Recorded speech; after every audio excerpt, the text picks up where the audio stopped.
जिंदगी में जब हम गलतियां करते हैं तो हमें बहुत आत्मग्लानि होती है, हमें यही लगता है ये हमसे हो कैसे गया। लेकिन इसको एनर्जाइज करने से ज्यादा कि हमसे ये कैसे हो गया, इसको एनर्जाइज करिए कि जो हो गया अब वो तो टल नहीं सकता, आगे क्या करें, उससे सीख लें। क्योंकि अगर वही कंडीशन, वही सर्कमस्टेंसेज आपके लाइफ में वापस आते हैं और आपने जो पिछली गलती से सीख लेकर ये इस बार आपने गलती नहीं की होगी, तो आपके अंदर वापस कॉन्फिडेंस आ जाएगा और आपके अंदर की सारा जो गिल्ट होगा, परेशानी होगी, वो दूर हो जाएगी। यहाँ पे हमारे साथ जुड़ी हैं रोमा गाजियाबाद से। रोमा जी सवाल पूछिए। Good afternoon ma'am. Good afternoon sir. जी देखिए मैम, मैंने अभी 1 महीना पहले एक जॉब स्टार्ट किया था।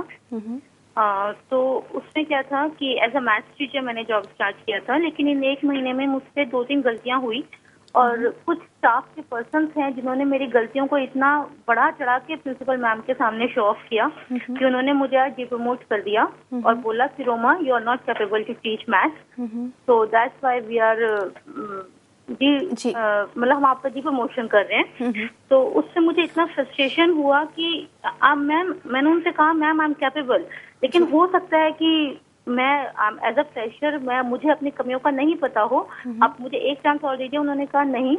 तो फिर उस फ्रस्ट्रेशन में मैंने आज वहाँ से रिजाइन कर दिया और सुबह से मैं उस शॉक में हूँ कि although I am a capable person, लेकिन फिर भी मेरे साथ ऐसा हुआ। तो आप मुझे प्लीज बताइए कि मैं इस सिचुएशन से कैसे ओवरकम करूँ। जी बिल्कुल रोमा जी, यहाँ पे हम यही बात कर रहे थे कि जब गलतियां होती हैं और आपको ऐसा लगता है कि आपकी गलती नहीं, आप विक्टिम फील करते हैं, तो ऐसे में क्या करना चाहिए? देखिए रोमा जी के साथ जो केस हुआ ऐसे बहुत बार होता है। खासतौर पे हम इसको क्या बोलते हैं, जो ऑर्गेनाइजेशन जिसमें हम काम कर रहे हैं या जिस जगह पे हैं वहां पर ये आपकी मिस्टेक से नहीं हुआ। ये हो सकता है कि आपके साथ, जिसको हम ऑर्गेनाइजेशन पॉलिटिक्स बोलते हैं या जो भी आप इसको बोल लें, उसकी वजह से हुआ हो। लेकिन जो फीलिंग आपके अंदर ट्रांसफर हुई है इसकी वजह से, ये आपको बहुत बड़ा नुकसान देती है। इस समय जब आपके साथ ये हो चुका है और जिसको हम टाल नहीं सकते, इसको वापस नहीं कर सकते, रोमा जी से मैं कहूंगा कि इस समय अपने आप को पूरी तरह एक्सेप्ट करें, क्योंकि आप भी जानते हैं गलती आपकी नहीं थी और आपने एक्सेप्ट भी कर लिया था।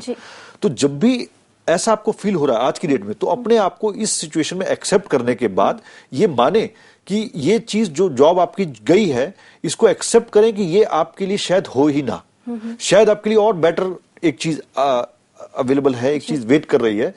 अपनी इस गलती से सीख लेके, गलती से क्या कह सकते हैं, इस सिचुएशन से सीख लेके आप आगे जाएं और जिस ऑर्गेनाइजेशन में आप जा रहे हैं वहां ध्यान रखें कि जिस भी जगह पर आपकी गलती को बड़ा चढ़ा के बताया जा रहा है, अगर आप खुद जाके वहां पर उस चीज को एक्सेप्ट कर लेते हैं तो बहुत बड़ा पॉजिटिव इंपैक्ट पड़ता है। होता क्या है, बहुत देर वेट करते रहते हैं कि हमारी बातें वहां तक पहुंचती है, हमें पता भी लगता है, लेकिन हम उस पर्सन को फेस नहीं कर पाते जिसके सामने बातें जा रही हैं। अगर हम पहले, जिसको बोलते हैं प्रोएक्टिव अप्रोच, पहले ही जाके हम इस चीज को एक्सेप्ट कर लें कि yes this is something else और मैं अपने आप को ट्राई करूंगी, तो ये सिचुएशन नहीं आएगी। शायद अगली बार रोमा जी इस चीज का ध्यान रखेंगी और आगे लाइफ में आपके लिए बहुत कुछ है। Don't get depressed. जी, जैसे कि रोमा जी, महेश जी ने कहा कि आगे आपको जॉब तो जरूर मिलेगी और वहां पर जाके जो पिछली जॉब में आपको एक्सपीरियंसेस हुए उनसे आपको सीख मिलेगी। तो आगे जाकर अगली जॉब में अगर आपको थोड़ी सी भी ऐसी भनक लगेगी कि आपके खिलाफ कोई ऐसे कॉन्स्पिरेसी कर रहा है, आपकी किसी बात को बढ़ा चढ़ाकर बोल रहा है, तो आप एकदम से एक्टिवली उस बात को वहां पर रोक पाएंगे। क्योंकि अब आपको पता है कि ऑफिस में कभी पॉलिटिक्स होती है तो वो क्या होती है और कैसे उसको उस पर रिएक्ट करना चाहिए। और जैसा कि हमने कहा कि जो हो गया वो हो गया, उसको एक्सेप्ट कीजिए, ऐसा ही होना था, क्योंकि आगे आपके लिए इससे भी ज्यादा कुछ अच्छा होना है। तो ऑल द बेस्ट रोमा जी, आपको आगे अच्छी जॉब मिले और वहां पर आप ये सीख लें कि आपके साथ कोई भी पॉलिटिक्स, कोई इंसान आपको परेशान ना कर पाए। यहाँ हमारे साथ जुड़े हैं कपिल जी दिल्ली से। कपिल जी सवाल पूछिए।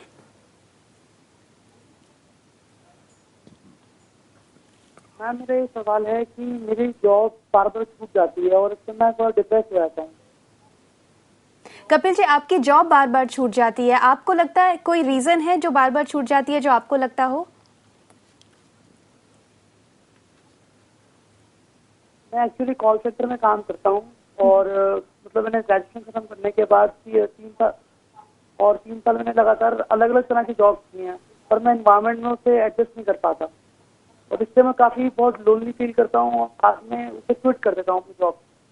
जी, कपिल जी को ऐसा लगता है एनवायरनमेंट में कहीं वो फिट नहीं बैठ पाते हैं। देखिए अभी हम टेम्परामेंट की बात कर रहे थे सॉरी, बिहेवियर की बात कर रहे थे। तो कपिल जी के लिए जो अभी इतने शॉर्ट टाइम में मैं बताना चाहूंगा कि कपिल जी, ये जो चीज आप फील कर रहे हो, ये चीज आपको डिप्रेशन में ले जा रही है, ये चीज आपको तंग कर रही है बार बार और सेल्फ एस्टीम पे जोर डाल रही है। इस टाइम पर आप जॉब की ना सोचकर अपने अंदर काम कीजिए। कुछ ऐसी बुक्स लीजिए मार्केट से जो आपके अंदर काम करने पे आपको हेल्प करे, बिकॉज बाहर कुछ नहीं है कपिल जी, सब कुछ अंदर है।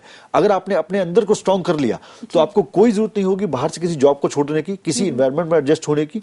अंदर से आप अपने अंदर से काम शुरू कीजिए। पहला तरीका आपका सिर्फ यही है कि अपने आप को अकेला कीजिए।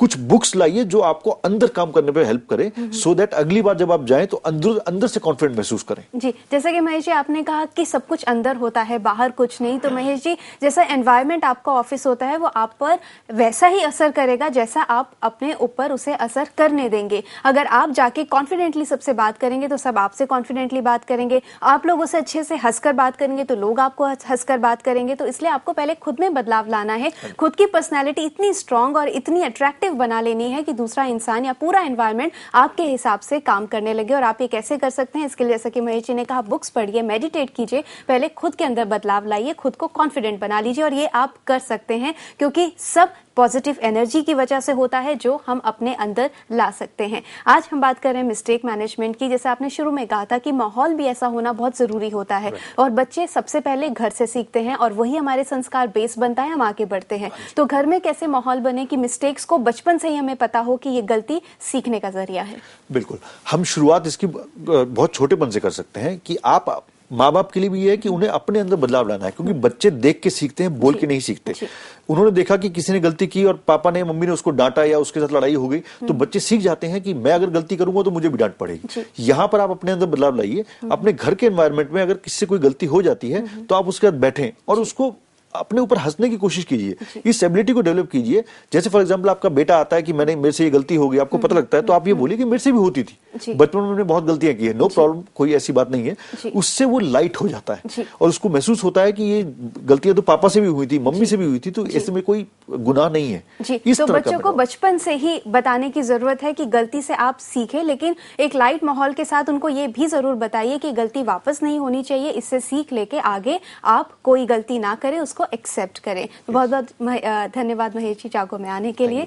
तो मिस्टेक्स को मैनेज कीजिए, सबसे पहले एक्सेप्ट कीजिए, ग्रैटिट्यूड सामने वाले को दीजिए कि आपसे कोई अगर गलती हुई है उससे माफी मांगिए, सीख लीजिए और आगे बढ़ जाइए। तो